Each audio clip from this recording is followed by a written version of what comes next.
Prancing Horse Quality Assured Collision Good News is brought to you by Prancing Horse Quality Assured Collision.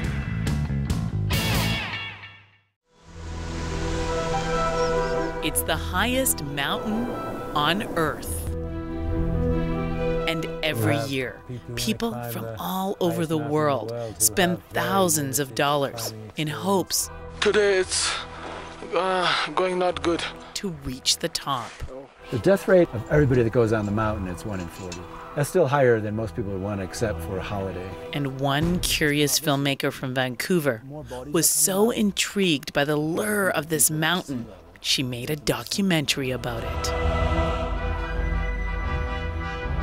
In order to summit Mount Everest, you have to basically set up a home for 2 months at 18,000 feet, at which point you're only 11,000 feet from the summit. And I was really intrigued because it's sort of a micro-society of people from around the world, but there's no one in charge there. Base camp is a fascinating microcosm. You've got the Sherpa culture and the climbing culture. It's this constantly changing environment. Deanne not only produced the film with her own money, but she, along with a small crew, spent just under 2 months to create a documentary that tells the story of the bizarre and often extreme conditions of life on the mountain. The journey takes you right from day one when you arrive there with all your equipment, right through till 40 days later when you either are successful or unsuccessful with the summit. And not everybody makes it. And this film has gotten tons of attention. There's just something about this mountain that intrigues us. Everest is sort of the Brad Pitt of mountains. It has this exotic kind of component to it. It's got iconic power associated to it. It's the world's highest mountain. And climbing a mountain just has to be one of the most profound metaphors in the human journey. Yeah, it was a lot of time to think and reflect upon my life. And I think that's what draws people to the mountains to begin with, because you get out there and you're facing adversities that make a lot of your problems here seem really simple once you get home. Many don't survive the journey, and their bodies are often left in a frozen grave. Finding the dead bodies, I kind of have a little bit of understanding, I think, at what post-traumatic stress disorder means now. Walking and finding these dead bodies and these frozen corpses that were still sort of frozen in their moment of anguish and their last breath. And it's that high drama of life and death that make this doc not only engaging, but it teaches you about the human spirit. It's like holding a mirror to your soul up there, I think.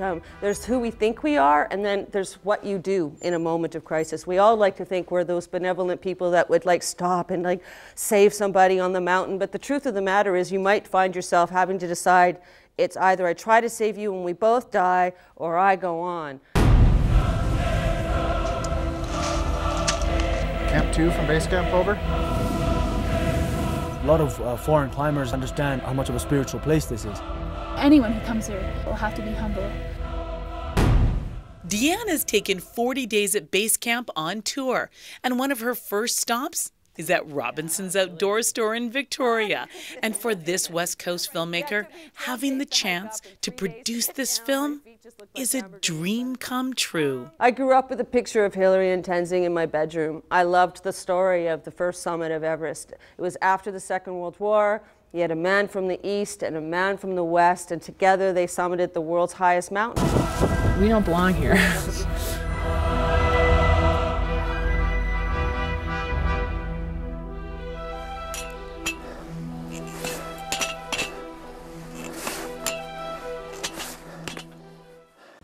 40 Days at Base Camp is not only a stunning documentary of Mount Everest, but it's an intimate portrayal of what it means to conquer a mountain. If you want to see a screening of this award-winning documentary, Robinson's Outdoor Store will have one on Tuesday, April 17th, so give them a call to reserve your seat. From Victoria, I'm Karen Elgersma for The Daily.